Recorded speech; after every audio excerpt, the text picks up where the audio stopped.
삼성전자 주주분들, 월요일 아침입니다. 자, 오늘 장 쉽지 않을 겁니다. 금요일부터 국내 시장이 쉬었잖아요. 그 사이 미국 반도체주도 움직였고요. 원달러 환율도 움직였고 미국 국채금리와 국제유가도 새로운 가격을 만들었습니다. 그게 오늘 아침 삼성전자 시초가에 한꺼번에 들어옵니다. 그래서 오늘은 빨간불 들어왔다고 바로 좋아하시면 안 돼요. 반대로 파란불 들어왔다고 겁부터 먹으실 필요도 없고요. 9시에 찍히는 첫 가격은 금요일부터 쌓였던 주문이 한 번에 부딪히면서 만들어지는 가격입니다. 진짜 방향은 그 다음부터 나옵니다. 시초가를 지키는지, 외국인이 그 가격에서도 계속 사는지, 코스피 200 선물 매도가 줄어드는지, 그리고 오후까지 나오는 매물을 삼성전자가 버텨내는지, 오늘은 이 순서대로 보셔야 돼요. 먼저 장 열리기 전에 미국 반도체주부터 보겠습니다. 여기서 나스닥 올랐다는 기사 한 줄만 보고 안심하시면 안 돼요. 요즘은 나스닥이 올라도 반도체주는 따로 밀릴 수 있고요. 반도체 지수가 반등해도 메모리주는 계속 약할 수 있습니다. 삼성전자 입장에서는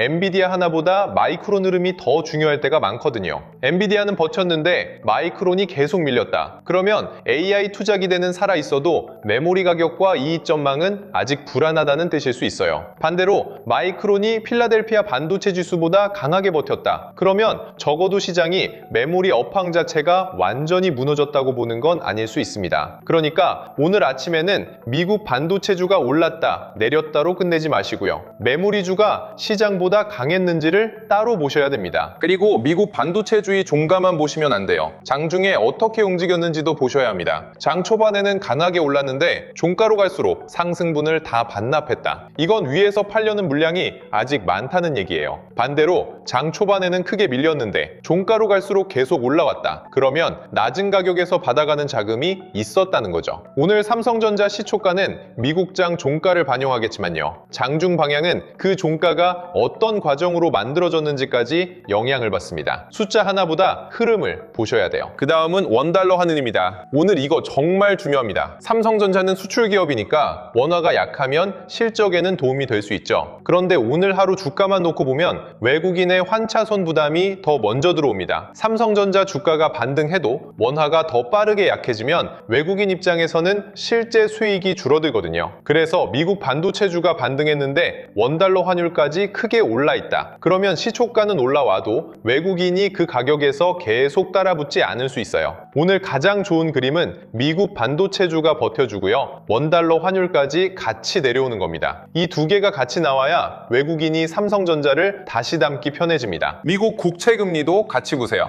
이것도 그냥 지나가시면 안 됩니다. 국채금리가 다시 튀면 미국 기술주가 반등해도 오래 버티기 어려울 수 있거든요. 삼성전자가 국내에서는 대표 대형주처럼 보이지만요. 외국인 입장에서는 결국 반도체 기술주입니다. 미국 기술주 평가가 낮아지면 삼성전자도 같이 할인받을 수밖에 없어요. 반대로 미국 금리가 진정되고 달러까지 약해진다. 그러면 한국을 포함한 신흥국 자산에는 한결 편한 환경이 만들어집니다. 미국 반도체주만 보고 좋다고 끝내지 마시고요. 금리와 환율이 같은 방향으로 도와주는지까지 보셔야 돼요. 유가도 잠깐 보겠습니다. 요즘 시장이 반도체만 보고 움직이는 것 같아도 실제로는 유가 영향이 꽤 큽니다. 유가가 급등하면 한국은 에너지 수입 부담이 커지고요. 물가가 다시 오를 수 있다는 걱정도 생깁니다. 그러면 금리 인하 기대도 뒤로 밀리고 원화에도 부담이 될 수 있죠. 그렇다고 유가가 높은 수준에 있다고 무조건 오늘 시장이 빠지는 건 아니에요. 중요한 건 추가 상승 속도입니다. 유가가 더 이상 고점을 높이지 않고 안정됐다. 그러면 시장도 기존 악재를 어느 정도 반영했다고 볼 수 있어요. 반대로 금요일부터 유가가 또 급등했다. 그러면 오늘 코스피와 삼성전자도 시초가부터 부담을 받을 수 있습니다. 자, 해외 변수까지 봤으면 이제 예상채 결과로 넘어가겠습니다. 아침 8시 30분부터 삼성전자 예상채 결과가 크게 올라와 있을 수 있어요. 그런데 이 숫자 보고 바로 주문 넣으시면 안 됩니다. 금요일부터 거래하지 못했던 주문이 한꺼번에 들어오는 날이잖아요. 예상채 결과가 실제 수급보다 훨씬 과장될 수 있습니다. 8시 40분에는 크게 올라 있다가 장 가까워지면서 계속 내려올 수도 있고요. 반대로 처음에는 약했는데 매도 잔량이 빠지면서 점점 올라올 수도 있어요. 오늘은 초반 숫자보다 8시 50분 이후에도 그 가격이 유지되는지를 보세요. 시간이 갈수록 가격이 올라오는지 내려오는지, 이게 더 중요합니다. 예상 매수 잔량이 많다고 무조건 좋은 것도 아니에요. 겉으로는 매수 잔량이 많아 보이는데 시간이 갈수록 매도 잔량이 빠르게 쌓일 수 있습니다. 그러면 시초가가 높게 만들어진 뒤 바로 밀릴 수도 있어요. 반대로 예상 체결가는 약한데 매도 잔량은 줄고 매수 잔량이 계속 들어온다. 그러면 장이 열린 뒤 빠르게 회복할 수도 있습니다. 예상 체결가는 결과가 아니라 과정이에요. 장전부터 매수와 매도 중 어느 쪽이 더 빨리 변하고 있는지를 보셔야 됩니다. 그리고 삼성전자만 혼자 보시면 안 됩니다. SK하이닉스와 코스피 200 선물도 같이 보세요. 삼성전자만 강한데 하이닉스와 선물은 약하다. 그러면 삼성전자 낙폭이 컸다고 보고 단기 매수만 몰린 걸 수도 있습니다. 반대로 삼성전자와 하이닉스, 코스피 200 선물이 다 같이 강하다. 그럼 얘기가 달라져요. 반도체 대형주와 코스피 전체로 자금이 들어올 가능성이 높아지는 겁니다. 오늘처럼 휴장 뒤 처음 열리는 날에는 한 종목만 움직이는 것보다 시장 전체가 같은 방향을 보고 있는지가 훨씬 중요합니다. 예산 체결가가 크게 낮다고 너무 겁먹으실 필요도 없습니다. 금요일부터 쌓인 불안과 반대 매매 우려가 장전 호가에 과하게 반영될 수 있거든요. 시초가가 낮게 만들어지면 기다리던 현금 매수세가 오히려 강하게 들어올 수도 있습니다. 장전 가격은 투자자들이 얼마나 겁을 먹고 있는지를 보여주는 숫자예요. 오늘 최종 방향을 결정하는 숫자는 아닙니다. 진짜 판단은 9시부터입니다. 장이 열리면 갭 상승인지 갭 하락인지부터 보게 되실 텐데요. 갭 상승으로 시작했다고 바로 따라붙으시면 안 돼요. 최근 하락에서 물린 투자자들도 반등을 기다리고 있었잖아요. 시초가가 높게 만들어지면 손실을 줄이려는 매도와 신용 비중을 줄이려는 물량이 같이 나올 수 있습니다. 그러니까 갭 상승 자체보다 시초가를 지키는지가 중요해요. 시초가를 지키고 첫 고점을 다시 넘어가야 매도 물량을 받아내고 있다고 볼 수 있습니다. 갭만 띄워놓고 바로 시초가를 깨버린다. 그러면 반등을 이용해서 빠져나오려는 매도가 더 강한 겁니다. 특히 개장하고 5분도 안 돼서 시초가를 깨고요. 잠깐 반등해도 다시 시초가 아래로 밀린다. 이건 조심하셔야 돼요. 금요일부터 기다리던 매수가 들어온 게 아니라 시초가 상승을 매도 기회로 이용하는 물량이 더 많다는 얘기일 수 있거든요. 여기에 외국인 선물까지 매도로 돌아선다. 그러면 시초가만 보고 추가 매수하는 건 피하셔야 합니다. 오늘 첫 번째 주의 구간이 바로 갭 상승 뒤 시초가 이탈입니다. 반대로 갭 하락으로 시작하면 어떨까요? 이때도 바로 던지시면 안 돼요. 휴장 동안 나온 해외 악재를 시초가에 한꺼번에 반영하면서 가격이 실제보다 과하게 낮게 잡힐 수 있습니다. 갭 하락 뒤에는 최근 저점을 잠깐 깨느냐보다 그 가격을 얼마나 빨리 다시 회복하는지를 보셔야 합니다. 개장 뒤 15분 안에 최근 저가를 다시 올라오고 거래 대금까지 붙는다. 그러면 시초가에 쏟아진 매도를 누군가 강하게 받아갔다는 뜻이에요. 반대로 최근 저가 아래에서 계속 눌리고 반등해도 그 가격을 못 넘는다. 그러면 기존 지지선이 저항선으로 바뀌고 있는 겁니다. 이때 싸 보인다는 이유로 바로 물을 타시면 안 됩니다. 저점을 한번 회복했다고 끝난 것도 아니에요. 회복한 가격을 다시 지키는지까지 봐야 합니다. 잠깐 올라왔다가 또 저점 아래로 밀리면 첫 반등은 단순 숏 커버였을 수 있거든요. 오늘 두 번째 주의 구간은 저점을 깬 뒤 회복하지 못하는 흐름입니다. 보합권에서 시작할 수도 있죠. 이 경우에는 방향이 안 보여서 오히려 더 어렵습니다. 해외 호재와 악재가 시초가에서 서로 상쇄됐다는 뜻이니까요. 이때는 첫 15분 거래 대금을 보시면 됩니다. 거래 대금이 확 늘면서 고점을 높인다. 그러면 기다리던 자금이 매수 쪽으로 움직인 겁니다. 거래 대금 없이 천천히 밀린다. 이건 강한 매도보다 매수자가 아직 안 들어오는 상황일 수 있고요. 그런데 거래 대금이 크게 늘면서 저점을 계속 낮춘다. 그러면 실제 큰 물량이 시장에 나오고 있는 겁니다. 같은 1% 하락이라도 내용이 완전히 달라요. 거래 대금 없이 밀리는 1%와 평소보다 몇 배 많은 거래 대금으로 밀리는 1%는 전혀 다릅니다. 오늘은 등락률 숫자보다 거래 대금이 어느 방향으로 굳는지 먼저 보세요. 가격이 빠지는데 거래 대금이 줄어든다. 그러면 매도세가 약해지고 있을 수 있습니다. 가격이 빠지는데 거래 대금까지 늘어난다. 그러면 아직 큰 물량이 남아있다는 뜻일 수 있어요. 개장 직후 투자 주체에서는 개인보다 외국인을 먼저 보셔야 합니다. 개인이 삼성전자를 많이 샀다는 숫자만 보고 저가 매수가 들어왔다고 안심하시면 안 돼요. 최근에는 개인이 외국인과 기관 물량을 계속 받아온 경우가 많았잖아요. 삼성전자 방향을 바꿀 수 있는 건 결국 외국인 자금 자금입니다. 다만 장 마감 뒤 나오는 최종 순매수 금액만 기다리면 너무 늦습니다. 장 초반 외국인 매도 속도가 줄어드는지부터 보셔야 해요. 외국인이 처음에는 삼성전자를 팔더라도 매도 규모가 빠르게 줄어든다. 그러면 상황이 달라질 수 있습니다. 반대로 처음에는 조금 샀는데 가격이 밀리자 바로 다시 던진다. 그러면 아직 오래 들고 갈 자금이 들어온 건 아닐 수 있어요. 삼성전자가 하락할 때 외국인이 받아주는지, 가격이 올라가는데도 매수를 계속 유지하는지가 중요합니다. 오를 때만 따라붙고 조금만 밀려도 다시 파는 자금은 반등을 오래 끌고 가기 어렵습니다. 그리고 외국인 현물만 보면 안 돼요. 오늘 가장 중요한 숫자 가운데 하나가 코스피 200 선물입니다. 외국인이 삼성전자 현물을 조금 샀어도 선물을 크게 팔고 있다. 그러면 지수 전체에는 계속 부담이 됩니다. 선물 매도가 프로그램을 통해 삼성전자와 다른 대형주 현물 매도로 이어질 수 있거든요. 오늘 좋은 흐름은 외국인 삼성전자 현물 매수만 나오는 게 아닙니다. 선물 매도까지 줄어들거나 매수로 돌아서야 돼요. 현물과 선물이 같은 방향으로 움직여야 수급 전환의 힘이 생깁니다. 현물은 사고 있는데 선물 매도는 계속 커진다. 그러면 삼성전자 개별 저가 매수는 들어오지만 한국 시장 전체의 위험 회피는 아직 끝나지 않았다고 볼 수 있습니다. 이 경우 삼성전자가 잠깐 버텨도 코스피가 밀리면서 결국 다시 영향을 받을 수 있어요.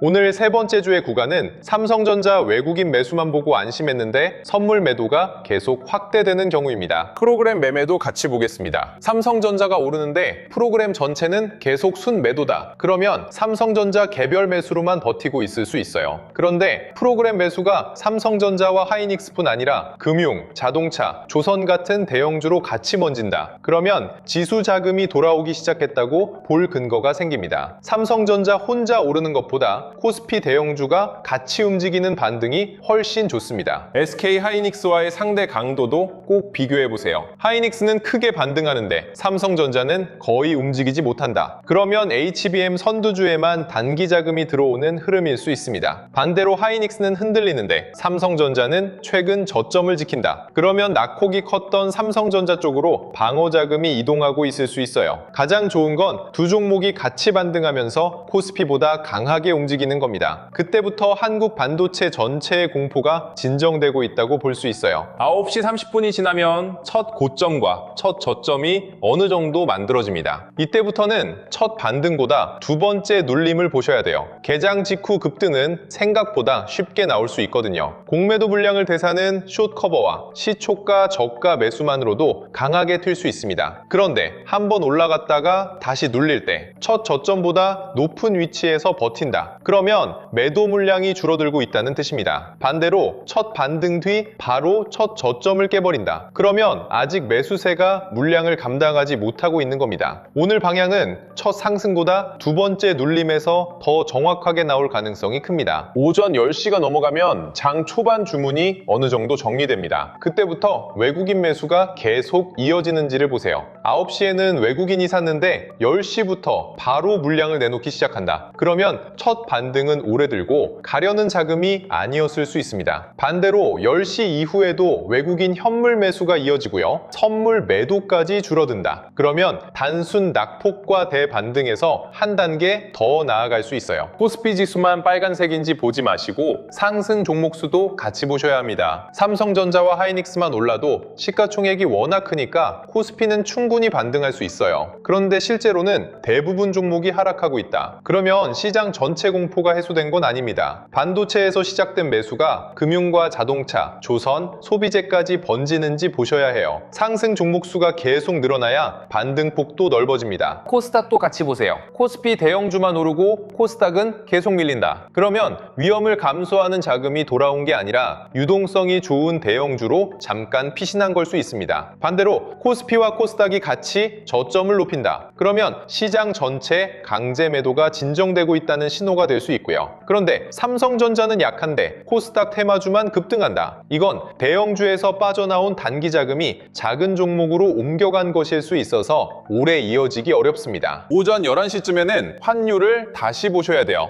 장전 환율만 보고 끝내시면 안 됩니다. 삼성전자가 반등하는데 원달러 환율은 계속 고점을 높인다. 그러면 외국인이 한국 시장 전체를 다시 담고 있다고 보기 어렵습니다. 반대로 코스피는 아직 불안한데 환율이 먼저 내려오기 시작한다. 그러면 외국인의 위험 위험 축소 속도가 둔화되고 있을 수 있어요. 주식보다 환율이 먼저 안정 신호를 보여줄 때도 많습니다. 점심시간이 되면 거래량이 줄어드는 건 자연스러워요. 여기서 중요한 건 거래량이 줄어드는 동안 삼성전자 주가가 어디에 있느냐입니다. 오전 고점 가까이에서 거래량이 줄고 옆으로 버틴다. 그러면 가격이 높은데도 팔 사람이 많지 않다는 뜻입니다. 반대로 오전 저점 부근에서 거래량이 줄어든다. 그러면 매수자들이 아직 더 낮은 가격을 기다리고 있을 수 있어요. 거래량 감소 자체보다 가격이 고점 쪽인지 저점 쪽인지 같이 보셔야 됩니다. 오후 1시가 넘어가면 미국 지수 선물 움직임이 다시 들어옵니다. 오전에는 금요일 이후 확정된 미국장 흐름을 반영했지만 오후에는 오늘 밤 열릴 미국 시장 기대가 바뀌기 시작하거든요. 미국 반도체 선물이 오전보다 약해지면 삼성전자도 상승분을 줄일 수 있습니다. 반대로 미국 반도체 선물이 강해지고 환율까지 내려간다. 그러면 외국인 선물 매수가 붙으면서 삼성전자가 다시 고점을 시도할 수도 있어요. 오전 분위기가 좋았다고 오후까지 그대로 간다고 생각하시면 안 됩니다. 오늘 제일 중요한 시간은 오후 2시 이후입니다. 최근처럼 변동성이 큰 시장에서는 장 후반 프로그램과 레버리지 상품 리밸런싱 주문이 주가를 크게 흔들 수 있어요. 오전에 강하게 반등했던 삼성전자가 오후 2시 이후 계속 밀린다. 그러면 장 초반 매수보다 기계적인 매도 압력이 더 강한 것일 수 있습니다. 반대로 프로그램 매도가 나오는데도 삼성전자가 오전 저점을 안 깨고 버틴다. 그러면 큰 물량을 누군가 받아가고 있다는 뜻이에요. 오늘은 오전 급등보다 오후에 버티는 힘을 더 중요하게 보셔야 됩니다. 오후 2시 이후 거래대금이 늘면서 삼성전자가 다시 고점을 높인다. 이게 가장 좋은 흐름입니다. 아침에만 잠깐 들어왔다가 빠지는 자금이 아니라 종가까지 가져가려는 매수가 붙었다는 뜻이거든요. 여기에 외국인 현물과 선물, 프로그램까지 같은 시간에 순매수로 돌아선다. 그러면 반등 신뢰도는 더 높아집니다. 반대로 거래대금이 늘면서 저점을 낮춘다. 그러면 아직 큰 매도 물량이 남아있는 겁니다. 장 마감이 가까워지면 플러스냐 마이너스냐보다 삼성전자가 당일 거래 범위에 어디에 있는지를 보세요. 장중에 크게 밀렸어도 종가를 고가 근처에서 끝낸다. 그러면 나온 매물을 대부분 소화한 겁니다. 반대로 장 초반 강하게 올랐는데 종가에는 저가 가까이 내려와 있다. 그러면 상승 출발을 매도 기회로 이용한 사람이 많았다는 뜻이에요. 종가 위치가 오늘 하루 수급의 승자가 누군지를 보여줍니다. 마지막 동시호가도 꼭 보셔야 됩니다. 삼성전자는 각종 지수와 상장 지수 펀드에서 비중이 크기 때문에 마지막에 기계적인 주문이 많이 들어옵니다. 장중에는 잘 버티다가 동시호가에서 거래량과 함께 갑자기 밀린다. 그러면 패시브 자금의 매도가 아직 남아있을 수 있어요. 반대로 동시호가에 큰 거래가 들어왔는데 가격을 지키거나 오히려 올라간다. 그러면 큰 매물을 누군가 받아간 겁니다. 오늘 장의 최종 답은 3시 20분이 아니라 3시 30분에 나올 수 있습니다. 오늘 삼성전자가 크게 반등해도 하루 만에 바닥이 확인됐다고 생각하시면 안 돼요. 급락비 첫 반등은 공매도 환매와 낙폭과대 매수만으로도 강하게 나올 수 있습니다. 진짜 확인은 내일 눌림에서 나옵니다. 오늘 상승분을 크게 반납하지 않고요. 오늘 만든 저점보다 높은 곳에서 버티고 외국인 매수도 다음 날까지 이어져야 합니다. 오늘은 반등의 출발이 될 수 있지만 추세 전환까지 확정해주는 날은 아닐 수 있어요. 반대로 오늘 크게 밀렸다고 상승 사이클이 완전히 끝난 것도 아닙니다. 거래량이 폭발하면서 최근 저점을 잠깐 깨더라도 종가에 다시 회복할 수 있어요. 그러면 남아있던 반대 매매와 손절 물량이 한꺼번에 나온 뒤 소화됐을 수 있습니다. 그런데 거래량도 별로 없이 저점을 깨고 종가까지 회복하지 못한다. 그러면 아직 그 가격에서도 사고 싶은 자금이 많지 않다는 뜻일 수 있어요. 하락폭보다 저점 회복과 거래 대금을 같이 보셔야 합니다. 현금을 가지고 계신 분들은 예상 체결가 보고 시작부터 크게 주문 넣지 마세요. 오늘은 금요일부터 쌓인 주문 때문에 시초가가 크게 왜곡될 수 있습니다. 첫 번째 접근은 장이 열린 뒤 최근 저점을 지키는지 보면서 작게 들어가고요. 그 다음은 외국인 현물과 선물이 같이 돌아설 때 판단하시면 됩니다. 마지막 물량은 오후 프로그램 매도를 소화하고 종가가 고가 근처에서 만들어지는지 볼 때까지 남겨두는 편이 나아요. 바닥을 맞히는 것보다 틀렸을 때 다시 대응할 현금을 남기는 게 훨씬 중요합니다. 이미 삼성전자를 가지고 계신 분들도 시초가에 감정적으로 비중 바꾸지 마세요. 갭 하락을 보고 무서워서 팔았는데 바로 회복할 수 있고요. 갭 상승을 보고 안심해서 물을 탔는데 오후에 이후에 다시 빌릴 수도 있습니다. 현물 비중이 감당 가능한 수준이라면 첫 30분 정도는 금요일부터 쌓인 주문을 정리하는 시간으로 보시는 편이 낫습니다. 다만 신용이나 레버리지를 쓰고 있다면 이야기가 달라져요. 그분들은 삼성전자 전망보다 계좌가 어느 가격까지 버틸 수 있는지를 먼저 보셔야 합니다. 신용을 사용한 분들은 오늘 아침 주가보다 담보 비율부터 보세요. 최근 하락으로 담보가 부족해졌다면 작은 추가 하락에도 위험 구간으로 들어갈 수 있습니다. 증권사마다 반대 매매 기준과 주문 시점도 다를 수 있고요. 삼성전자가 결국 반등할 거라는 생각만 믿고 계좌 위험을 방치하면 반등이 나오기 전에 물량이 먼저 정리될 수 있습니다. 좋은 종목을 가지고 있는 것과 그 변동을 버틸 수 있는 계좌를 가지고 있는 건 완전히 다른 문제예요. 레버리지 상품도 삼성전자 본주처럼 생각하시면 안 됩니다. 삼성전자가 장기적으로 이전 가격을 회복해도 레버리지 상품이 손실을 전부 회복하는 건 아니거든요. 급락과 반등이 반복될수록 일간 수익률을 다시 계산하는 과정에서 가치가 줄어들 수 있습니다. 오늘 삼성전자가 반등하더라도 내가 가진 레버리지 상품이 실제로 얼마를 회복했는지 따로 계산해 보셔야 합니다. 본주 전망과 레버리지 상품 보유 판단은 분리하셔야 돼요. 삼성전자와 하이닉스, 반도체 장비주를 같이 가지고 계신 분들은 종목 개수만 세지 마세요. 이름은 달라도 같은 환율과 같은 미국 반도체주, 같은 코스피 선물에 움직일 수 있습니다. 삼성전자 비중은 10%밖에 없다고 생각했는데요. 하이닉스와 장비주, 반도체 상장지수 펀드까지 합치면 실제 반도체 비중이 계좌 절반을 넘을 수도 있어요. 오늘처럼 시장 전체가 움직이는 날에는 개별 종목보다 계좌가 같은 방향으로 얼마나 겹쳐 있는지 먼저 보셔야 합니다. 주식 투자를 하다 보면 제일 답답한 순간이 찾아옵니다. 계좌에 종목은 여러 개 들어있는데 뭐부터 손대야 할지 순서가 헷갈리고요. 손실이 크게 난 종목을 더 버텨야 할지, 지금 물을 타야 할지, 아니면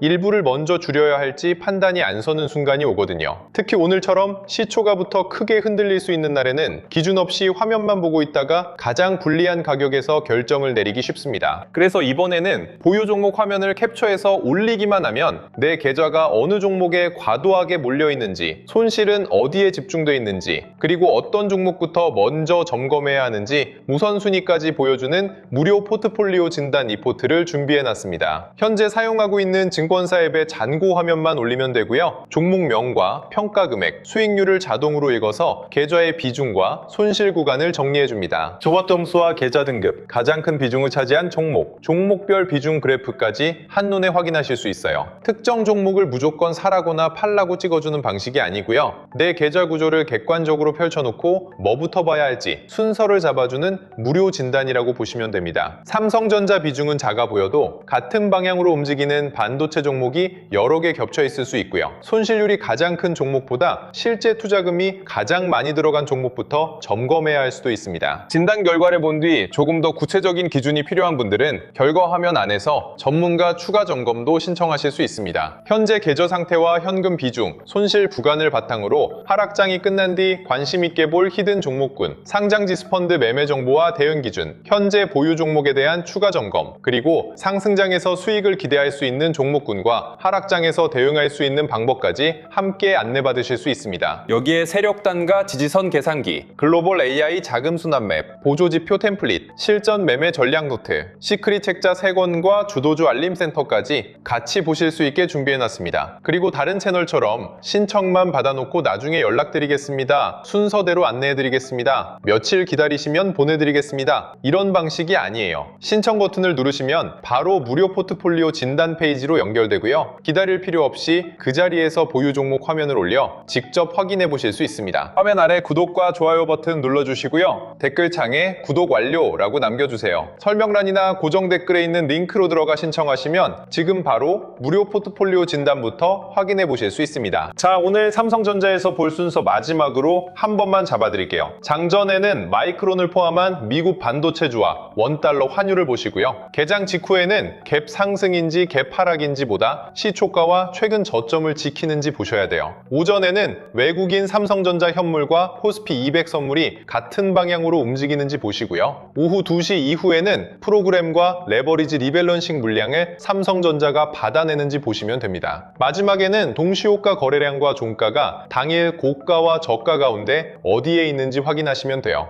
오늘 삼성전자 방향은 9시 첫 가격으로 결정되지 않습니다. 금요일부터 쌓였던 매물을 오후 3시 30분까지 누가 받아냈느냐? 그게 오늘 진짜 답입니다.